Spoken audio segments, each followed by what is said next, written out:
Hello guys, welcome back to another video from the Adrian View, and today we will be talking about the device that I used every day and I really might never stop using it, in which, if you not really guess, is the Apple iPad Magic Keyboard. So let's see the long-term review of it.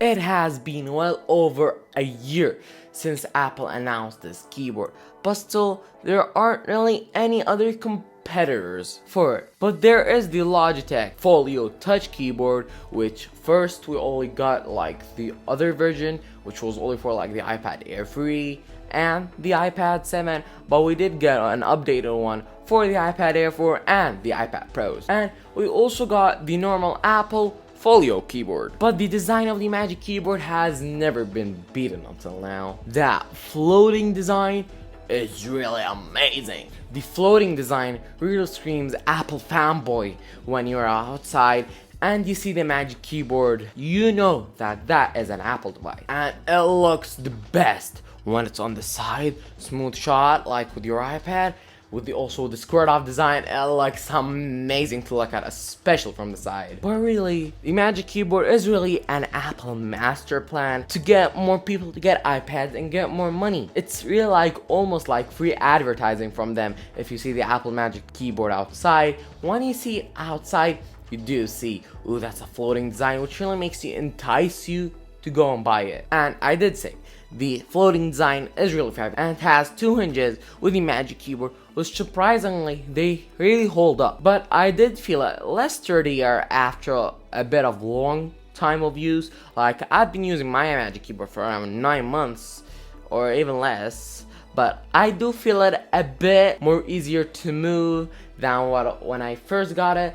But I do expect it if you're leaving it for 3 years, it will tear down a bit, but because it's good Apple quality, I really think it will stick with you. But really, don't worry. It really handled opening and closing the iPad real well. It's really the same as day number 1, with minimal effort needed. It is very easy to open and close with very good magnets, in which it keeps the iPad in place even after a very long time of use. It still works perfect. And with the outside of the Magic Keyboard, it's not really the same as the inside of the keyboard. The hinge gets really dirty, especially the hinge in the side is like really the hinge that lifts up a bit of the iPad, and when it's always on the ground. I tried to clean it before filming the bureau and it still did not go. This gets very dirty, especially with the white Magic Keyboard. It gets even dirtier. Okay, it looks good, it looks nice on the first with the white Magic Keyboard, but after like 2-3 weeks of use, you get it dirty. Even people like 5 days, the Apple Magic Keyboard in white is gone for.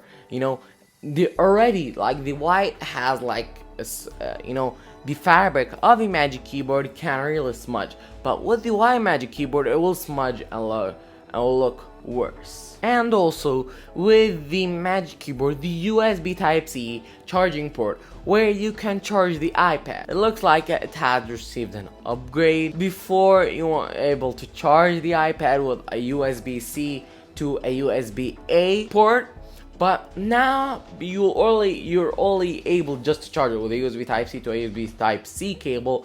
But now like suddenly it just worked. Like before it would just say not charging, now it will say charging. Like I'm real surprised it's like a software update. I don't, of course the Magic Keyboard can get a software update because it's a hardware thing. It does not have a CPU or something in it.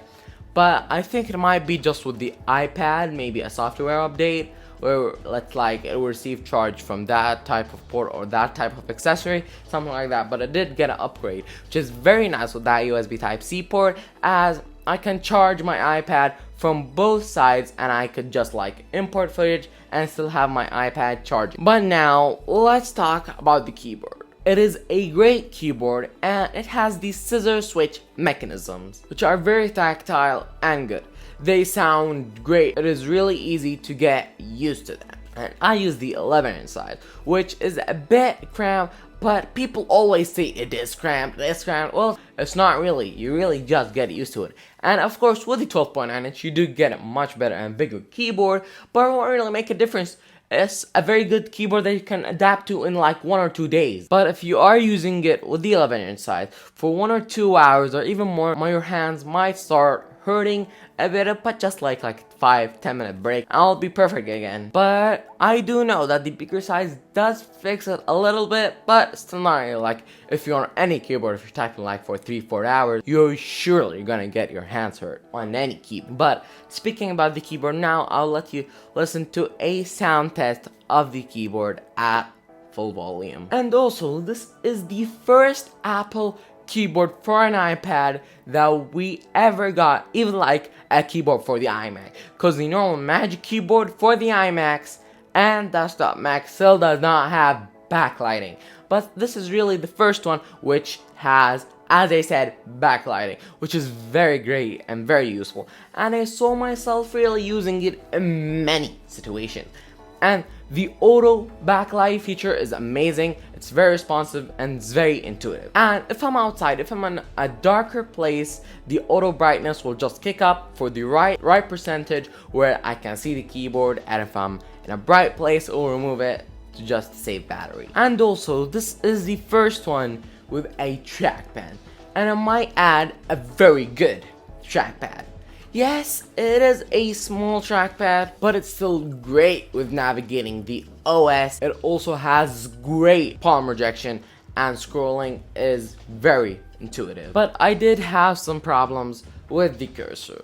Sometimes it will not show on the screen of the iPad. I need to shut the iPad and reopen it. And the last time that happened to me, not even that did not even work. I needed to close, open my iPad, remove the iPad from the Magic Keyboard like 5-7 times, and just finally, randomly, it just worked. And that really looks like an iPad OS software bug, but I really hope them to fix it. But really, the thing that I really noticed with the time with the keyboard is that it is really heavy. No, it's like heavier than your normal iPads, because it does, as I said, have the floating design, which if the iPad was heavier, the iPad would just fall, which it's good to have it not full, but it's not good to have it very heavy, so you always just think like the heaviness of both. But you do really feel it in your hands and in your backpack if you're commuting or something.